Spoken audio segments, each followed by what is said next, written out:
우리의 결혼은 양가가 다 반대했어요. 처가에 첫인사를 드리러 간 날, 들어가자마자 장인어른께 들은 말이 그랬어요. 천하의 도둑놈 같으니!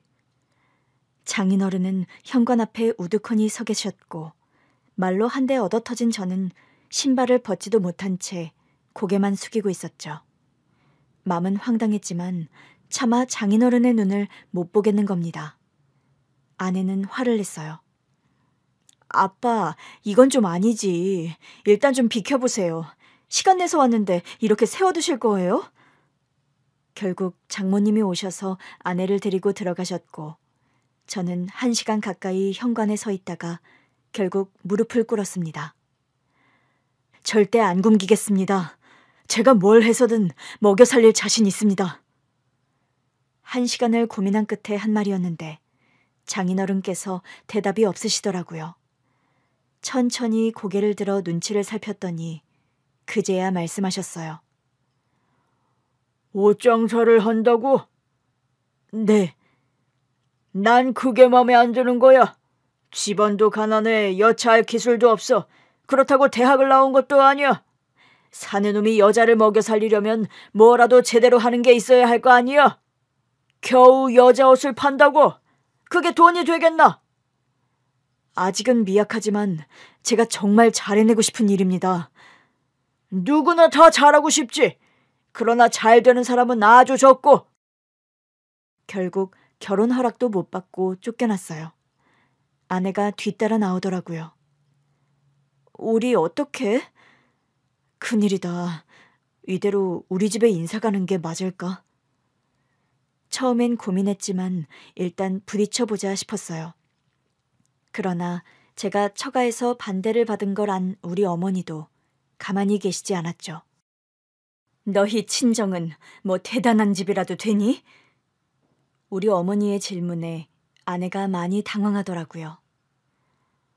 저희 아버지가 딸 생각하는 마음에 나도 우리 아들 생각해. 우리 아들 말이 너희 집에서 반겨주시진 않았다 그러는데 내가 보기엔 우리 아들 표정이 반겨주지 않은 정도가 아닌 것 같아서 그래. 너희 집에 인사 갔다 온 날 밤 화장실에서 수돗물을 틀어놓고 꺼이꺼이 울더라. 사실 어머니의 싸늘한 반응에 제가 더 당황했었어요. 저는 처가에서 내가 먹고 살 능력이 있는지 걱정하시는 것 같다고만 했거든요. 그날 밤 제가 혼자 우는 소리를 들으셨을 줄은 전혀 모르고 있었어요. 엄마, 그게 아니라요. 내가 좀 더 능력이 있는 놈이었다면 싶어서 운 거예요. 처가에서 별일 없었어요. 내가 내 아들 표정도 모를까 봐. 나도 너 별로다. 내 아들 귀하게 못 여기는 처가라면 나도 별로라고. 아내는 회사원이었어요. 회사원이었던 아내가 옷을 사러 왔다가 저랑 눈이 맞았는데 사실 그때 제 가게는 겨우 적자만 면하는 상태였어요. 아내는 그런 우리 가게를 애용해주는 단골이었죠. 첫인상은 그렇게 좋진 않았어요. 아내가 매장에 들어오자마자 오만상을 쓰더니 불쑥 그렇게 물었거든요. 여기 청바지가 이게 다예요? 눈에 보이는 게 당연히 다일 거 아니에요. 찾는 게 없으면 다른 가게로 가면 될 것이지. 굳이 따져 묻는 모습이 사나워 보이더라고요. 네, 그런데요. 아니, 핏이 다 왜 이래요? 핏이요? 왜 멀쩡한 옷을 탓하시는지. 제 말에 아내가 코웃음을 치더니 그러더라고요. 여기 장사 잘 안 되죠? 그래서 스트레스가 많으신가 봐요. 그때 진짜 우라통이 터지는 것 같았어요. 지금 뭐라고 하셨어요? 아니, 찾는 옷이 없으면 다른 가게로 가시면 되지. 왜 인신공격하세요?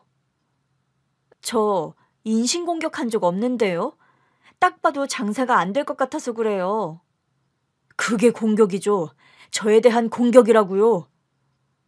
가뜩이나 장사도 안 돼서 답답한데 왜 이런 진상 손님까지 꼬이나 했어요. 그러자 저한테 사진을 하나 보여주더라고요. 이런 옷이 유행인 것도 몰라요? 네? 내일 모레 다시 올 테니까 이런 청바지로 중청, 진청, 흑청으로 좀 구비해 두세요. 사이즈도 좀 더 다양하게 하고요. 장사 안 된다고 재고만 털려고 하면 절대 성공 못 해요. 처음 보는 여자가 막 잔소리를 하는데 그냥 다른 데 가서 사라고 하고 싶은데 벌써 나가고 없더라고요. 뭐 저런 여자가 다 있어. 뒤늦게 소리쳐봤지만 들어야 할 당사자는 사라지고 없는 상태였어요. 솔직히 그 여자가 사라고 한 청바지 안 사고 싶었는데요. 결국 샀어요. 산 다음 그 여자가 오겠다고 한 날이 오자 종일 초조하더라고요. 앉아 있어도 다리가 덜덜 떨리고 옷 정리를 하고 있어도 오한이 오는 것 같고 그때까지 여자를 보면서 그렇게 초조해한 적이 없었는데 돌아서면 임자 만난 게 아니었나 싶어요. 저녁이 되도록 안 오길래 설마 사람 생고생만 시키고 까먹은 건가 했는데 문 닫기 직전 피곤에 절은 얼굴로 들어오더라고요. 진짜 사두셨네요? 잘하셨어요. 고맙다도 아니고 잘했다니 내가 무슨 강아지인가 싶다가도 저도 모르게 자꾸 입꼬리가 실룩거리더라고요. 아내는 3가지 색깔의 청바지를 다 샀어요. 무리하는 게 아닌가 싶어서 물어봤죠. 다 안 사셔도 되는데 안 그래도 낮에도 다른 사람들이 사가더라고요. 그것 봐요. 내 말 듣길 잘했죠? 네. 그때였어요. 그 사람 배에서 꼬르륵 소리가 나는 겁니다. 저녁 안 드셨어요? 네. 일이 너무 많았는데 청바지 사놔달라고 한 게 생각나서 부랴부랴 왔어요. 저와의 약속을 지키려고 밥도 못 먹고 왔다는데 마음이 괜히 짠한 겁니다. 내일 오셔도 되는데. 그래도 약속인데 지켜야죠. 혹시 근처에 순대국밥 파는 데 없을까요? 너무 먹고 싶어서요. 저도 저녁 안 먹었는데 같이 드실래요? 정말요? 제가 사드릴게요. 잘됐다. 저 혼자 밥 먹는 거 안 좋아하거든요. 무슨 여자가 낯선 남자하고 밥도 덥석덥석 먹겠다고 하질 않나. 묻지도 않았는데 제잘제잘 잘도 떠들더라고요. 같이 순대국밥을 먹는데도 그 여자가 하도 떠드니까 어색하지도 않고 너무 잘 먹길래 미리 건져둔 순대 좀 더 먹으라고 하니 그것도 잘 받아 먹더라고요. 돌아보면 처음 본 순간부터 황당한 만큼 끌렸던 것 같아요. 그 후로도 아내의 도움을 많이 받았어요. 이런 옷이 유행이다 그래서 사두면 그 옷은 정말 남지 않고 잘 팔리더라고요. 문제는 그래서 그 종류의 옷만 무지하게 사뒀다가 결국 재고만 남긴다는 거였죠. 아내는 이런 상황까지는 몰랐어요. 연애를 시작하고도 가게 상황 같은 건 말한 적이 없어요. 남자의 자존심 같은 거였죠. 결혼 얘기가 나오고서야 솔직하게 가게 상황을 말했더니 아내가 당황하더라고요. 아니, 그동안 내 조언대로 하면서 매출 좀 올린 거 아니었어? 자기 만나기 전보다는 훨씬 나아지긴 했지. 전에는 적재할 때도 많았으니까. 아내는 잠깐 난처한 표정을 지었지만 곧 평소답게 결연한 투로 말했어요. 일단 결혼해서 경제 공동체가 되자. 그때는 내가 더 간섭할 수 있을 테니까. 흡사 아내의 선전포고였죠. 우리는 양가의 반대에도 불구하고 결혼했어요. 양가 도움 없이 우리끼리 결혼하겠다. 결혼해서 더 잘 살 자신 있다. 그랬더니 결국 양가 어른들도 어쩌질 못하셨죠. 실제로 결혼 후부터는 제 사업 상황도 월등히 좋아졌어요. 아내가 아예 2팔을 걷어붙이고 제 장사에 관여하기 시작했거든요. 아내의 센스 덕분에 옷 장사는 나날이 잘 됐고 온라인 쇼핑몰까지 열면서는 아내가 따로 회사에 다닐 필요가 없어졌어요. 아내도 아예 쇼핑몰 일을 같이 하게 됐거든요. 제 옷 사업이 성공한 건 파라리 아내의 도움이었어요. 사업이 안정될 때까지 아내가 계속 회사에 다니면서 제 일을 도왔거든요. 제가 업고 다녀도 모자랄 여자였죠. 사업이 안정되면서 임신 계획도 세웠어요. 딸이 태어나면서부터는 아내는 일보다는 육아에 더 힘쓰면서 사실상 재택근무를 해줬죠. 아내가 없었다면 저에게는 딸도 사업가로서의 성공도 없었을 거예요. 평생 호강시켜주겠다고 이제부터 아내는 아이 키우고 엄마로 사는 삶에 더 집중할 수 있게 하겠다고 호언장담한 지 석 달도 안 지났을 거예요. 아내가 암 진단을 받았어요. 수술도 하고 항암 치료도 병행했는데 자꾸 암이 전이되더라고요. 아내가 딸이 1살 때 암 진단을 받으면서 사실상 딸은 엄마 품에서 자라지 못했어요. 양가 부모님께서 많이 봐주셨고 저는 사업과 아내 병수발을 병행하느라 정신이 없었죠.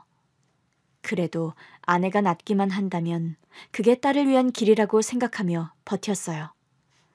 그러나 결국 아내는 세상을 떠나고 말았습니다. 그 사이 딸은 4살이 돼 있었어요. 애가 할머니들 손에서 자라서 그런지 청국장도 잘 먹고 유치원에 가서도 애들하고 구수한 말투를 쓴다고 선생님들이 재밌어 하시더라고요. 그러나 아내를 보낸 저로선 엄마 품에서 못 자란 제 딸이 안쓰럽기만 했어요. 이제부터는 제가 키우겠다고 했더니 양가 부모님들이 걱정하시더라고요. 자네는 일해야 하는데 애를 어떻게 키우겠다고 그래? 지금까지도 나랑 사부인이 키웠으니까 초등학교 갈 때까지라도 우리가 봐줄게. 장모님, 허리디스크 생기셨잖아요. 우리 어머니도 손목 수술하셨고요. 2분 하실 만큼 하셨어요. 그럼 내가 사부인보다 더 많이 볼게. 제가 아빠예요. 그간은 아내 병수발 때문에 못 키운 거고요. 엄마 품에서도 못 자랐는데 이제라도 아빠 품에서는 자라게 해야죠. 고집은 피웠지만 막상 데리고 오니 쉽지 않더라고요. 제가 어설프니까 딸이 자꾸 할머니들을 찾았어요. 그때마다 죄책감이 밀려왔죠. 아내 병수발만 신경 쓰느라 우리 딸이 좋아하는 것도 모르고 아빠가 돼서는 딸을 편하게 못 해주는구나 싶어서요. 처음에는 2분 어머니께 잠깐씩이라도 부탁을 드릴까 했는데 그냥 버텼어요. 딸도 저도 서로에게 적응할 시간이 필요하다고 생각하려고 했죠. 고맙게도 결국 딸이 저와 사는 일상에 적응을 해주더라고요. 반찬은 2분 어머니께 도움을 받았지만 그 외의 모든 건 제가 다 했어요.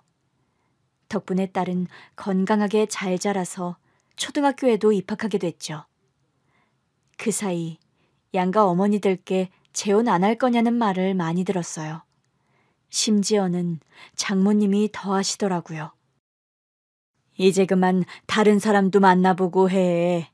우리 애가 걱정할 것 같아서 그래. 우리 딸이 그랬잖아. 자기 가고 나면 좋은 사람 만나라고. 딸 생각해서라도 꼭 그렇게 하라고. 어머니, 저는 제 딸의 엄마가 돼줄 사람을 찾을 생각은 없어요. 아니, 왜? 자기가 낳은 자식도 아닌데 진짜 자식처럼 키워줄 여자가 얼마나 있겠어요. 그냥 부족하더라도 제가 더 정성껏 키울래요. 그럼 재혼 생각이 아예 없는 거야? 솔직히 한다 안 한다 하는 생각도 해본 적이 없는 것 같아요. 양가 어머니들이 그렇게 원하셨지만 저는 10년간 일도 하고 딸 키우는 데만 집중했어요. 그러는 사이 사실 마음이 가는 사람을 만나긴 했어요.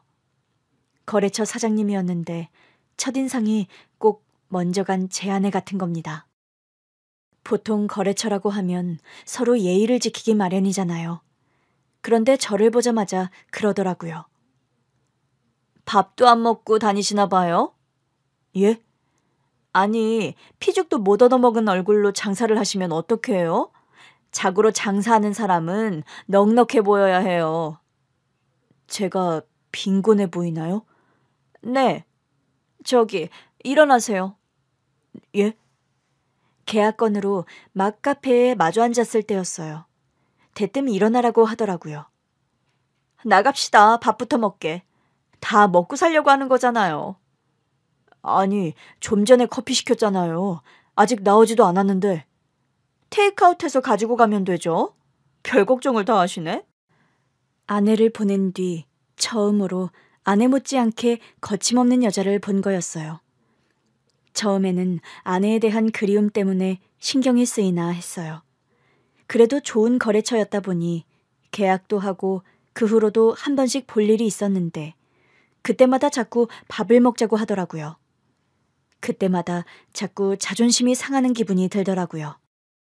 그래서 일부러 근육도 좀 키워보고 최대한 챙겨 먹으려고 했어요. 그랬더니 어느 날 불쑥 사장님이 저를 보며 환하게 웃더라고요. 이제 좀 보기 좋으시네요. 제가 괜한 오지랖을 떨었나 싶긴 한데. 그러면서 저한테 몇 겹짜리 거대한 반찬통을 내미는 겁니다. 제가 한 반찬인데 따님이랑 드시라고요. 혼자 딸 키우신다는 거 최근에 알았어요. 저는 말한 적이 없는데. 지난번에 급한 건으로 대표님이랑 연락이 안 돼서 사무실로 연락했더니 대표님이 학부모 상담을 가셨다는 거예요. 그래서 지금 근무 시간 아니냐고, 아무리 대표라도 막 자리 비워도 되는 거냐 그러면서 농담 반 진담 반으로 그랬더니 혼자 따님을 키우셔서 부득이하게 자리를 비우셨다고 죄송하다고 하더라고요. 아차 싶었죠. 왜 그렇게 피죽도 못 얻어먹은 몰골로 다니시나 했더니 마음의 상처가 깊으셨겠어요. 제가 실수했던 것 같아요. 제가 아무것도 모르고 떠들었어요. 죄송해요. 아니에요. 덕분에 저도 건강에 신경 많이 쓰게 됐어요. 해주신 말씀도 다 맞고요. 사업하면서 건강한 이미지를 갖는 거 중요하죠. 도움이 됐습니다.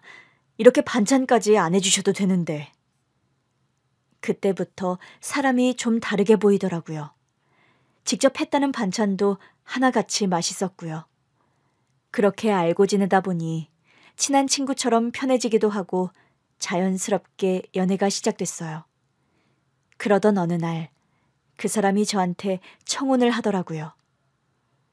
우리 같이 살아볼래요? 결혼하자고요? 네. 우리 연애하고 있었던 거 아니에요? 맞죠. 맞긴 한데. 솔직히 난 자식을 낳아본 적도 없고 결혼도 안 해봐서 다 서툴 거예요. 그래도 친한 친구처럼 의리 있게 살 자신은 있는데 어때요? 의리 있는 건 알죠.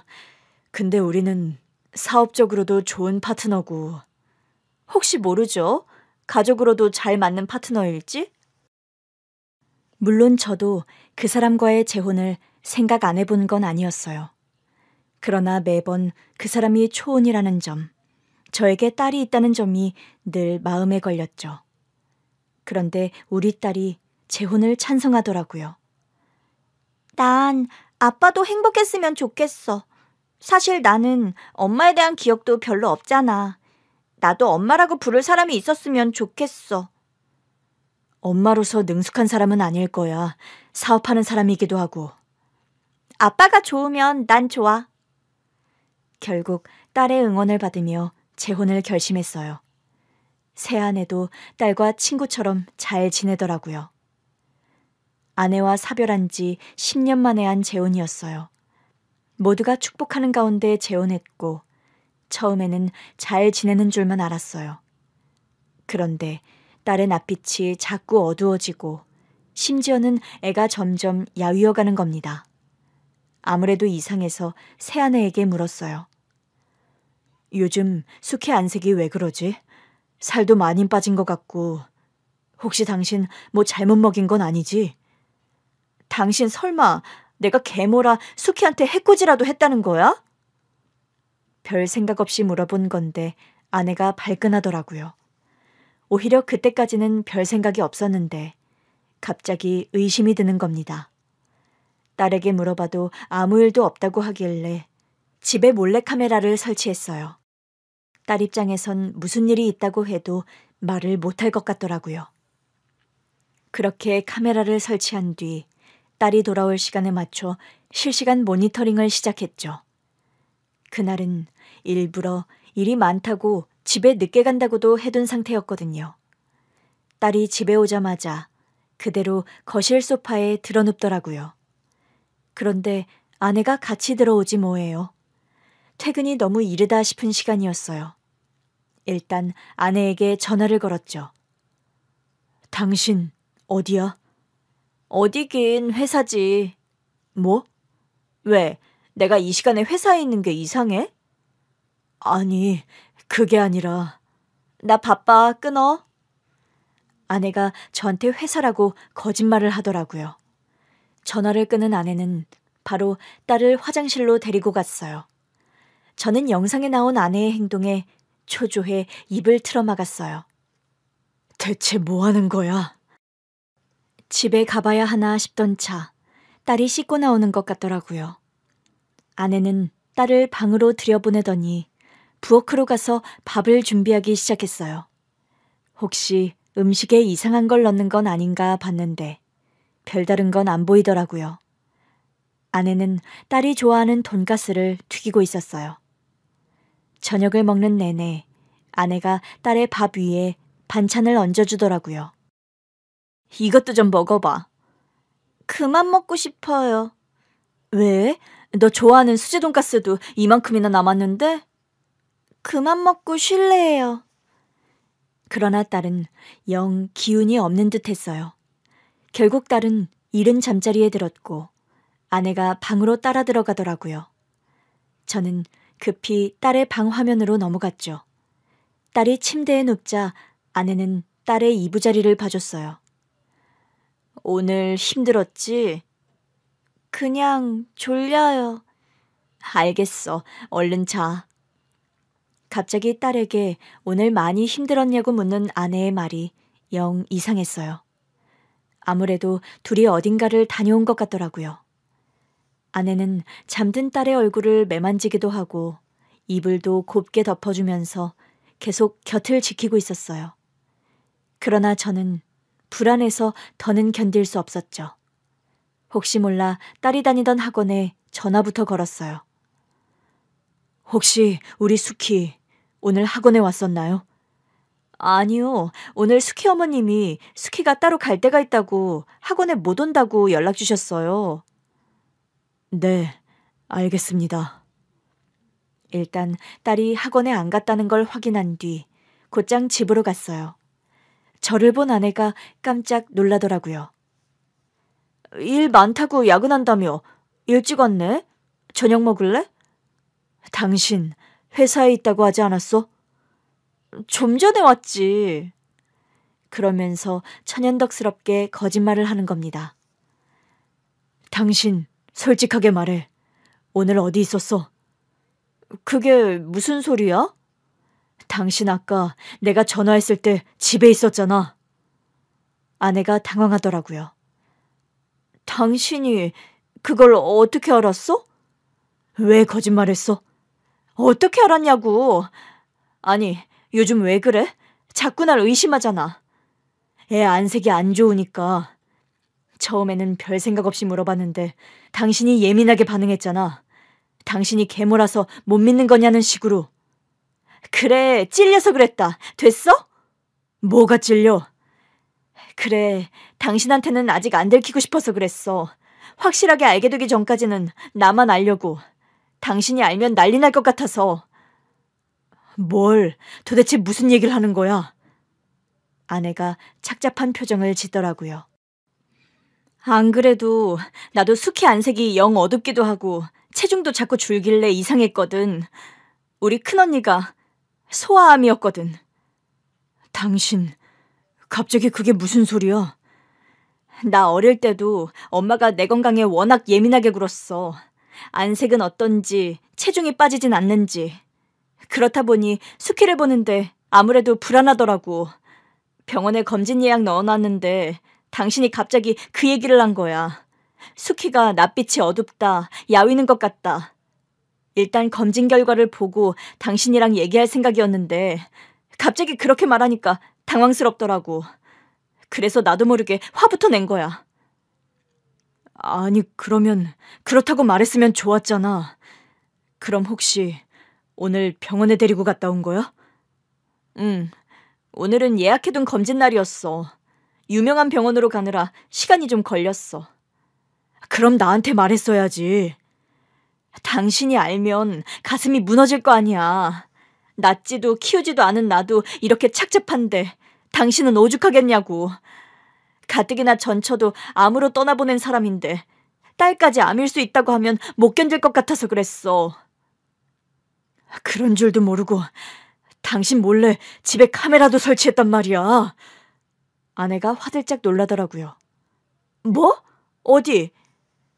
저기랑 부엌이랑 수키 방이랑. 아내가 제 등을 찰싹 내리치더라고요.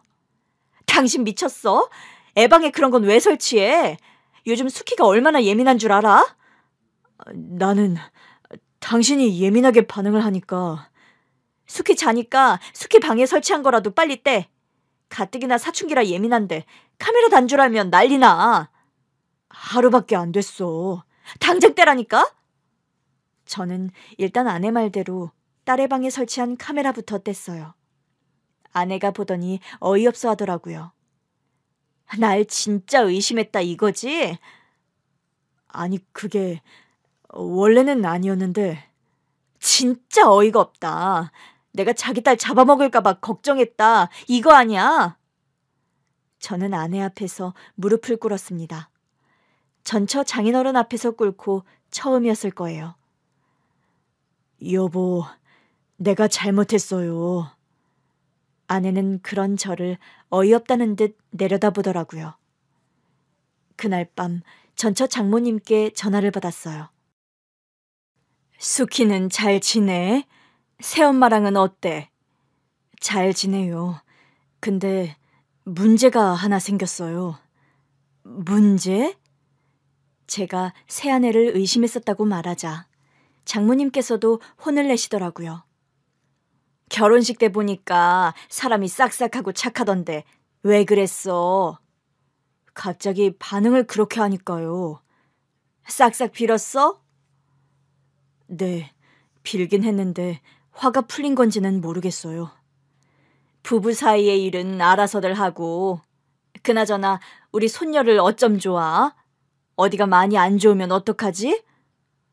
부디 별일 아니기를 기다려봐야죠. 무슨 일 있으면 바로 연락해줘. 내 도움 필요하면 언제든 말하고. 그리고 무조건 빌어. 자네가 마누라한테 잘해야 마누라가 우리 수키한테도 잘하지. 그날 밤 먼저 누운 아내를 꼭 끌어안았더니 아내가 저리 가라면서 저를 밀치더라고요. 여보, 내가 미안해. 그게 섭섭한 게 아니야. 그럼? 수키가 걱정돼서 심란한데 당신까지 그러고 있으니까 답답해서 그러지. 내가 미리 말 못한 건 미안하지만 당신도 걱정돼서 그랬어. 말 안 한 건 나도 미안해. 어쨌든 당신 자식인데 내가 엄마 노릇에 너무 몰입해 있었나 봐. 이런 게 계모의 서름인가 싶긴 하다. 여보, 그런 거 아니야. 나는 당신이 지금껏 수키를 안 키워봤잖아. 그래서 그렇게까지 깊이 생각할 줄은 몰랐어. 우리 딸이 새아내를 처음 만나던 날, 아내는 정말 딸의 친구 같았어요. 요즘 애들 하는 말도 다 알고 요즘 애들이 뭘 좋아하는지도 다 알더라고요. 그래서 이 정도만 해줘도 우리 딸 엄마로서는 충분하다고 생각했거든요. 내가 우리 딸내미랑 유행어나 주고받고 하니까 진짜 친구인 줄 알았어? 내가 수키랑 대화하려고 얼마나 공부한 건데. 공부를 했어? 엄청나게. 수키랑 처음 만났던 날부터 쭉 해왔어. 솔직히 내가 어떻게 해도 수키를 낳아준 엄마처럼은 안 될 거 아니야. 내가 애를 낳아본 것도 아니고. 그래서 내가 할 수 있는 최선이 뭘까 고민했지. 적어도 우리 딸이 대화하기 편한 사람, 친구 같은 아빠의 아내 정도는 될 수 있지 않을까 싶더라고. 당신이 우리 딸이랑 잘 지내려고 그렇게까지 노력한 줄은 몰랐네. 그러니까 당신이 날 의심했겠지. 날 그렇게 못 믿으면서 재혼은 어떻게 했어? 못 믿는 거 아니라니까. 애가 아픈 것 같으니까 나도 예민해져서 그랬어. 결국 아내가 먼저 화를 풀어주더라고요. 지금은 일단 수키만 생각하자. 사실 나 느낌이 안 좋아. 어? 느낌이? 당신도 이왕 알게 된 거 각오하고 있는 게 좋을 것 같아. 그렇다고 너무 절망하진 말고 행여 뭐가 나오더라도 치료하면 되는 거니까. 알겠지? 저는 그때까지도 아내가 느끼는 불안감의 실체를 잘 몰랐어요. 얼마 후 딸의 검진 결과를 들으러 가서 확실히 알게 됐죠. 간암이네요. 제가 너무 기함하니까 아내가 제 등을 두드리며 진정시키더라고요.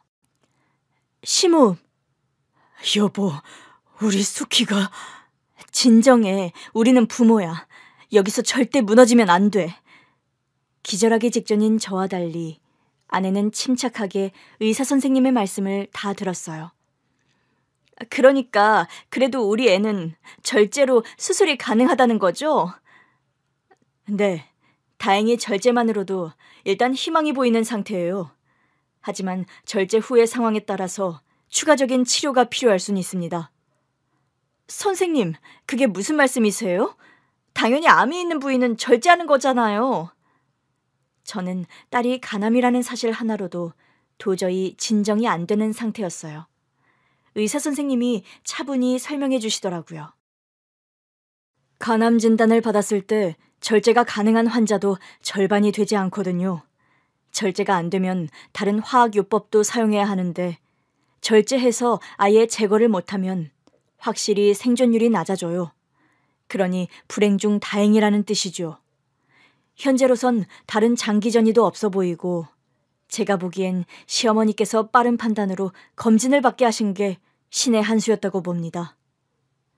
결국 제가 의심했던 제 아내가 딸을 살린 거나 다름없단 얘기더라고요.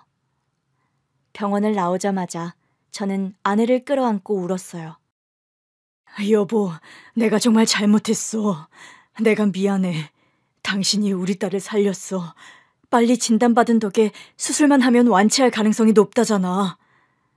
여보, 진정해. 어디까지나 수술 전이잖아. 우리 언니도 처음엔 의사가 그렇게 말했는데 막상 열어보니 범위가 커서 절제하고도 치료를 한참이나 더 받았어. 그때 언니를 생각하면 지금도 가슴이 아파. 얼마나 앙상하게 말랐었는데. 저 형이 그런 아픔이 있었는지 몰랐네. 지금은 아주 건강해 보이셔서. 다 우리 엄마의 노력이 있었지. 그러니 어쩌겠어. 우리는 이제 수키의 건강을 평생 책임져야 하는 사람들이 된 거야. 정신 똑바로 차려야 해. 얘부터 안심시키고 우리가 든든하게 곁을 지켜주자. 난 당신이 없었으면 진지게 무너졌을 거야. 내가 그럴까봐 말을 못했어. 전처도 암으로 보내고 딸까지 암이라니. 또 절망에 빠지고 있네. 우리 수키는 수술만 잘 받아도 회복 가능하다고 했어, 안 했어? 했지. 나도 알지. 근데 갑자기 수키 엄마 간병하던 시절이 생각나서 무섭네. 내가 옆만 지키면 어떻게든 회생할 줄 알았는데 결국 떠났으니까. 내가 우리 수키 어릴 때 지 엄마만 신경 쓰고 아빠 노릇을 못해서 애가 약하게 컸나? 나는 그냥 우리 딸한테 엄마를 건강하게 돌려주는 게 최선이라고 생각했던 건데 아빠라도 옆에 있어줘야 했나 봐. 갑자기 그게 마음이 아파?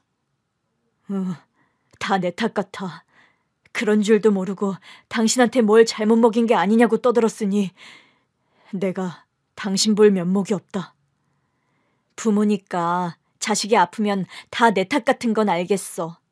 근데 당신은 최선을 다했잖아. 나는 수키 처음 보고 깜짝 놀랐어. 엄마 없이 자란 아이 같지 않아서.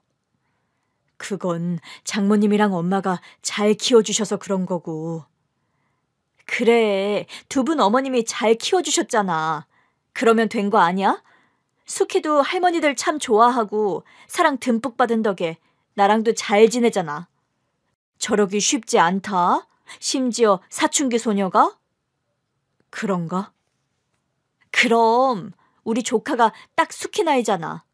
걔는 완전 주변이 어둠으로 덮여 있어. 누가 말도 못 걸어. 아내의 위로에 저도 모르게 웃음이 나왔어요. 아내는 참 어떤 상황에서도 저를 웃게 하는 재주가 있었어요. 저뿐만이 아니었죠. 간암으로 수술을 받는 우리 딸도 생각보다 담담했어요. 딸, 엄마가 너 수술 잘 받고 나오면 뭐 사준다고 했지? 새 스마트폰. 엄마가 벌써 예약 걸어놨으니까 너는 수술만 잘 받고 나오면 돼. 알겠지? 응. 그냥 눈 딱 감고 있다가 눈 뜨면 끝나 있을 거야. 아빠랑 엄마가 여기서 딱 지키고 있을 거니까 긴장할 것도 없고 무서울 것도 하나 없어. 알지? 아, 기 따가워요. 아까부터 계속 그 말만 했잖아요. 엄마가 더 긴장한 것 같은데. 아내가 마른 침을 꿀꺽 삼키더라고요. 인정. 내가 더 긴장한 것 같다. 딸이 까르르 웃더라고요. 우리 딸 잘 될 거야. 분명 그렇게 될 거니까 절대 걱정하지 마. 알겠지? 엄마, 나 안 무서워요. 엄마가 다 말해줬잖아요. 수술 못 받는 사람도 많은데 나는 수술 받을 수 있어서 감사한 거라고. 누구나 다 병원 신세를 지는 때가 있는데 나는 더 빨리 왔으니까 어른 돼서는 더 건강할 거라면서요. 당연하지.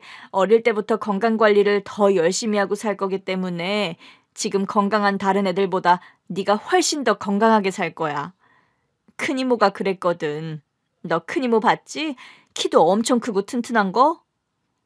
아내는 딸이 수술실에 들어가기 전까지도 계속해서 마음을 놓을 수 있게 이런저런 이야기를 건네줬어요. 저는 뭐 했냐고요? 저는 뭐 옆에서 오들오들 떨고 있었죠. 저는 물 한 모금도 안 넘어가고 그냥 머릿속이 새하얗더라고요. 그러니 아내가 옆에 있어서 얼마나 다행이었겠어요. 감사하게도 딸의 수술은 무사히 끝났어요. 의사 선생님도 환하게 웃으시더라고요. 제가 뱉어놓고도 많이 긴장됐는데 깨끗하게 제거됐습니다. 정말인가요? 예, 일단 한시름 났어요. 조직 검사를 해보긴 할 건데 제가 보기엔 전이는 없어 보여요. 그래도 혹시 모르니 그건 확언은 안 하겠습니다. 일단 검사 결과 나오면 보시죠. 그럼 이제 남은 건 수술 회복하고 퇴원하는 거죠? 아참, 일단 전이가 안 됐다는 전제하에요. 다행히 의사 선생님의 예상대로 딸은 전이도 없었어요. 그래도 재발이나 전이 가능성이 없는 게 아니기 때문에 추적 검사는 계속해야 한다고 하더라고요. 그래도 이게 얼만가 싶었어요. 딸이 퇴원한 뒤 아내가 생각지도 못한 선언을 했어요. 나 아무래도 사업장 정리해야 할 것 같아. 저도 딸도 깜짝 놀랐죠. 당신 일 좋아하잖아. 나도 내가 이런 결정을 하게 될 줄은 몰랐는데 아무래도 해야 할 것 같아. 지금 내 자식들한테 신경 안 쓰면 평생 후회할 것 같아서. 당분간은 집안일에 전념하다가 일하고 싶으면 당신 회사 가서 일하지 뭐. 설마 안 시켜줄 거야? 당신 같은 인재한테 일 안 줄 사장이 어딨어. 나는 좋은 거래처를 잃는 거라 아쉬운데. 내가 인수해서 같이 해볼까? 정말? 그럴 수 있겠어? 당신이 우리 집안을 위해 큰 결단을 하는데 내가 뭐라도 해야지. 어차피 당신이 운영 안 하면 누구한테든 파는 거잖아. 사겠다는 사람은 많아. 그래도 당신이 인수하겠다고 하면 나는 더 좋지. 근데 가족 할인 같은 건 없다. 당신이 돈 못 버는 것도 아니니까. 그런 거 안 바래. 당신이 열심히 일군 회사인데 당연히 제값 주고 인수해야지. 좋아. 그럼 그렇게 하는 걸로 할까? 근데 여보. 응? 당신 좀 전에 자식들이라고 하지 않았어? 혹시 당신한테나 남편이 아니라 아들이야? 제 말에 아내가 갑자기 웃음을 터뜨리더라고요. 그게 그렇게 해석되나? 그런 뜻으로 한 말은 아니었는데. 난 또 내가 이번에 우리 딸 수술할 때 너무 연약한 모습을 보여서 이제 당신한테는 남자로도 안 보이나 했네. 그건 아니고 사실은 좀 더 이따가 말하려고 했는데 우리 딸 좀 더 회복하고 나서. 무슨 얘기?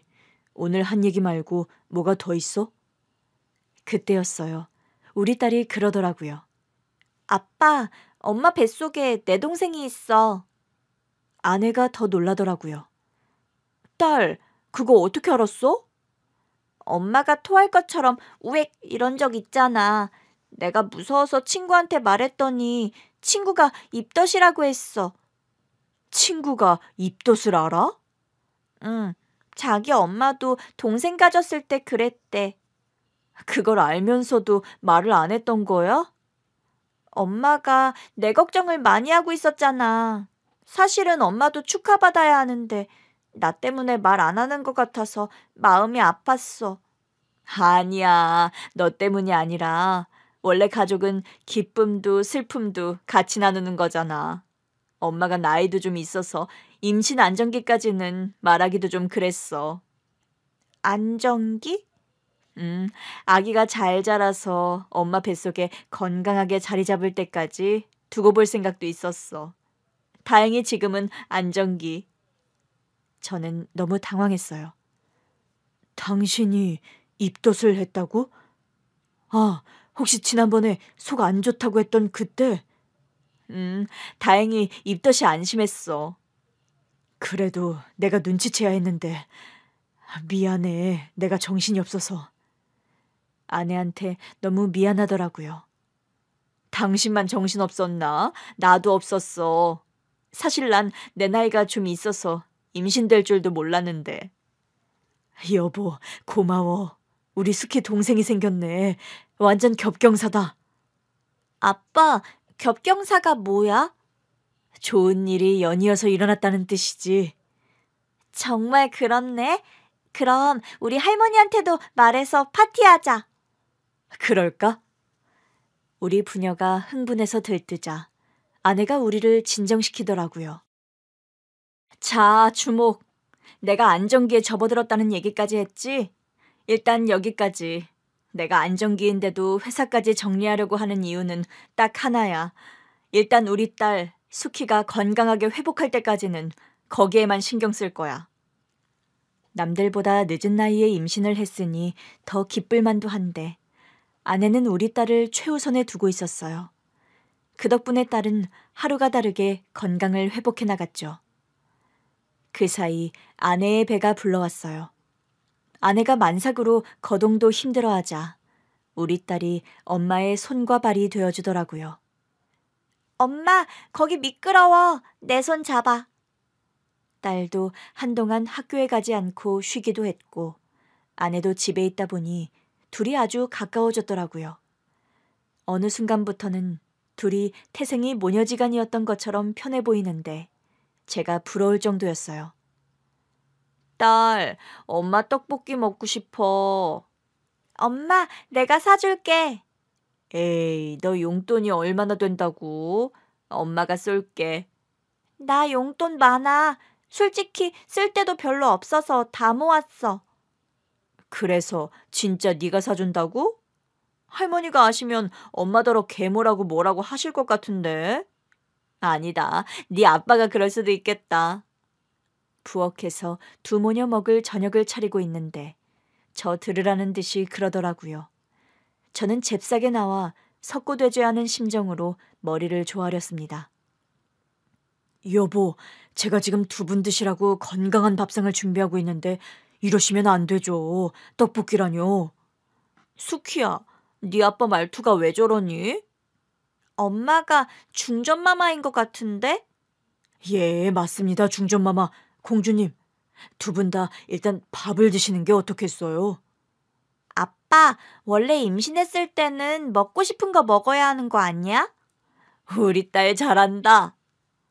둘이 아주 한패가 돼서는 매번 저를 이겨먹는데 둘은 떡볶이를 먹고 저는 제가 한 밥을 먹는데 그렇게 서러울 수가 없었어요. 그러나 한때 아내를 의심했던 죄로 저는 섭섭한 티도 낼 수 없었죠. 그 사이 우리 어머니도 자주 우리 집에 오셨어요. 늘 음식을 한가득 해오셨는데 전부 우리 딸과 아내 먹일 보양식이었어요. 식기 전에 얼른 먹어. 그러면서 푹 꼰 닭다리를 아내 앞에 하나, 딸 앞에 하나를 놔주시더라고요. 저는 섭섭해서 물었습니다. 엄마, 내 계모예요? 넌 닭가슴살 먹으면 되잖아. 닭가슴살이 몸에는 가장 좋다더라. 그러나 저의 계모 발언에 아내가 정색하더라고요. 지금 계모 앞에서 계모 발언한 거야? 굉장히 경솔한 것 같은데? 딸, 지금 아빠가 나 들으라고 하는 소리니? 엄마한테 한이 맺힌 것 같긴 하더라. 나 아플 때 엄마가 계모라고 의심했던 것 때문에 지금까지 구박받는다고. 저는 결국 또 석고되지할 수밖에 없었어요.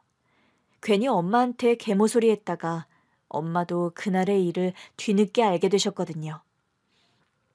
세상에, 애 아파서 병원 예약한 아내를 의심해? 막말로 생부는 넌데 넌 뭐 하고 있었어? 그게 제가 눈치가 좀 없어서. 눈치가 아무리 없어도 애 아빠가 애 아픈 건 알아야지. 저도 그런 것 같아서 말을 꺼낸다는 게. 이야, 내 아들이지만 못났다, 못났어. 어머니, 어머니라고 부르지도 마라. 내가 창피해서 진짜 넌 닭가슴살도 먹을 자격 없어. 어머니, 제가 잘못했습니다. 여보, 제가 다시 한번 사죄드립니다. 아내가 장난스럽게 웃더니 제 앞에 닭다리를 놔주더라고요. 얼른 드세요. 우리 모녀의 둘째 아들까지 키우느라 고생 많은 우리 남편님. 진짜? 내가 먹어?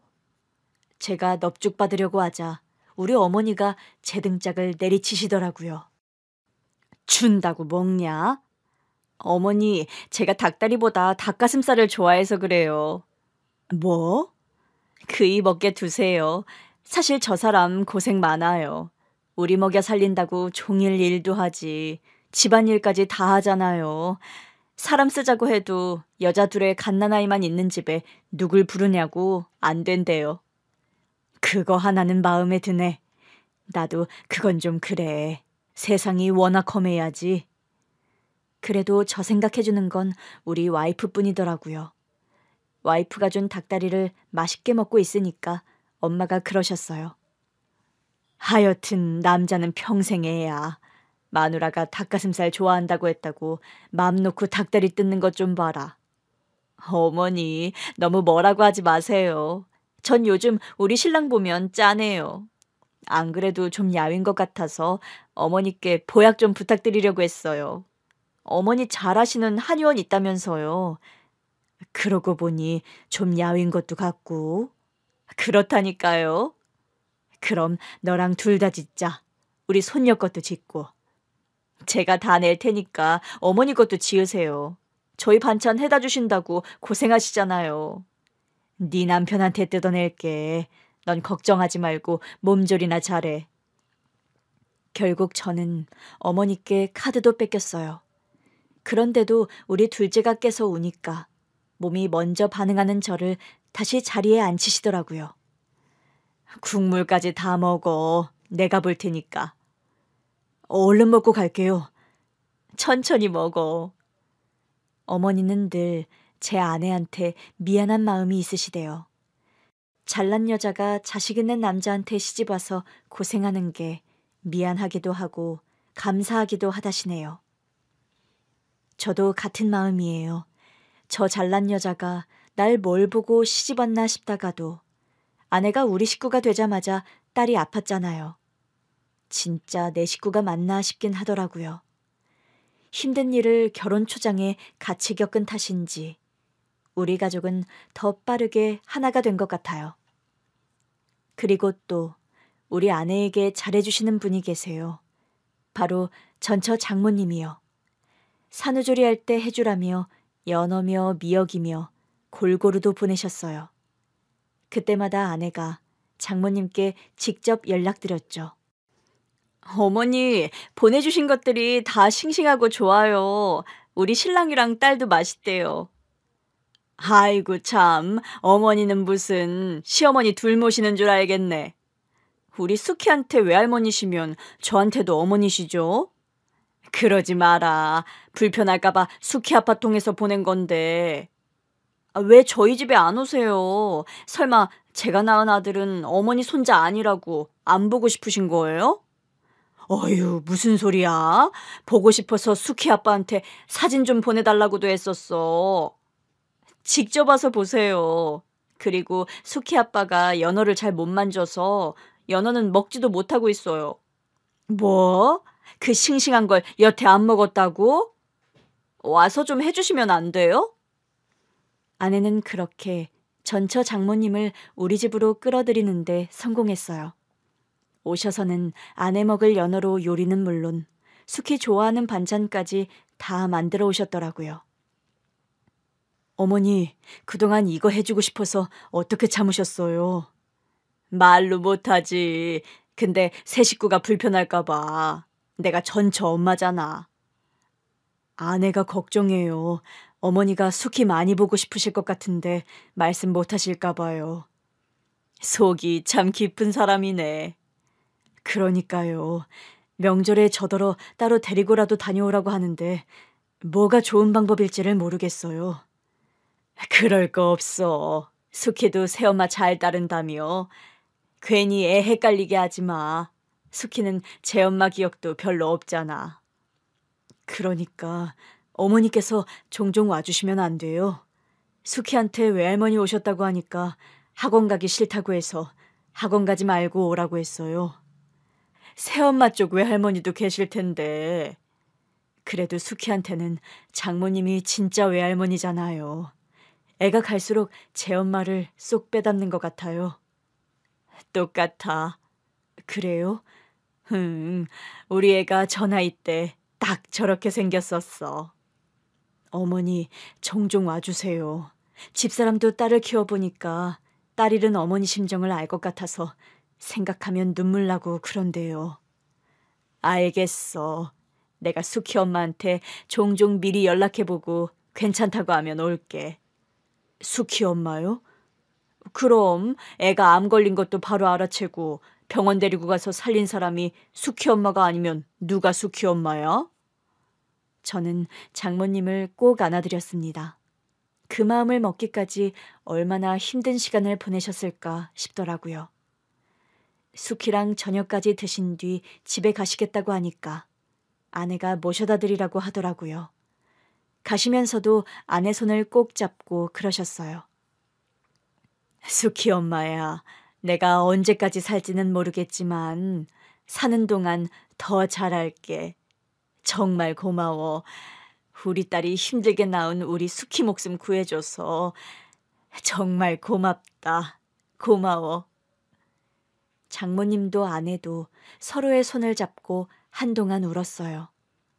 우리 딸이 두 분 다 청승 그만 떨라고 하기 전까지 말이죠. 사실 재혼을 하고도 이렇게 안정감을 느끼게 될지 몰랐어요. 새 아내와 결혼을 결심했을 때만 해도 그 사람이 우리 딸의 진짜 엄마가 되어줄 거라는 기대는 안 했거든요. 그런데 우리 아내는 우리 딸을 자기 딸로 끌어안은 것도 모자라 전처의 장모님까지 식구로 끌어안더라고요. 그런 제 아내를 보면서 저희 어머니가 그러세요. 걔는 처음 봤을 때부터 배프가 보통이 아닌 것 같았어. 그런 여자가 또 어디 있겠니? 네 마누라 아니었으면 전처의 엄마까지 어떻게 한 식구처럼 살겠어. 너무 한 식구처럼 살아서 탈이죠. 세 분 지난번에 가을 단풍 보러 가신다고 고속버스 타고 나가셨다가 길 잃어버리셔서 저랑 애엄마가 세 분 찾느라 진땀 뺀 거 기억하시죠? 아이고, 알았다니까. 이제는 어디 갈 때는 미리 말하고 무조건 택시 타고 다닌다고 했잖아. 세 분 다 건강 조심하셔야 해요. 다음 주에 셋이 같이 가서 받는다니까. 아이고, 끊어라. 나 저기 뭐 올려놓고 깜빡했다. 요즘 우리 어머니는 제 잔소리가 듣기 싫다며 통화도 얼른 끝내려고 하세요. 그러면서 애엄마랑은 1시간씩 통화를 하시더라고요. 우리 수키도 벌써 고등학생이에요. 아내도 저도 수키가 어린 동생한테 관심을 뺏기고 힘들어하면 어쩌나 했는데 남자친구가 생기더니 같이 공부도 하고 한 번씩 데이트도 하고 하는 것 같더라고요. 그러면서도 집에 있을 때는 우리 부부보다 동생을 더 잘 봐요. 둘째가 칭얼거리다가도 누나 품에만 안기면 자더라고요. 곧 있으면 결혼기념일인데 새 집의 어르신들이 우리 부부끼리 시간 좀 보내고 오라고 하시네요. 아내는 아직 애들을 떼놓는 게 마음이 안 놓이는 눈치라서 제가 작정하고 둘이 짧은 여행이라도 가자고 했습니다. 시작부터 자식이 있었던 부부라 돌아보니 둘이 보낸 시간이 별로 없더라고요. 이번 여행만큼은 아내를 공주님처럼 모시고 다니면서 둘만의 추억을 많이 만들고 와야겠습니다.